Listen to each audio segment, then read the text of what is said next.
Ayan guys, kinain na. Bulok na yung iba. Hindi ko alam na ano. Hinog na pala yung nandito. Nabulok na siya. Bulok na yung iba. Kinain na ng mga ibon.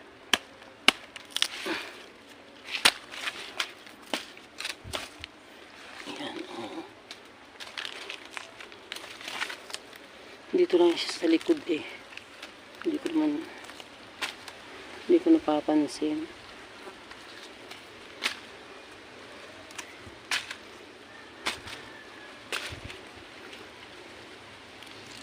Sobra na sa hinog yung iba.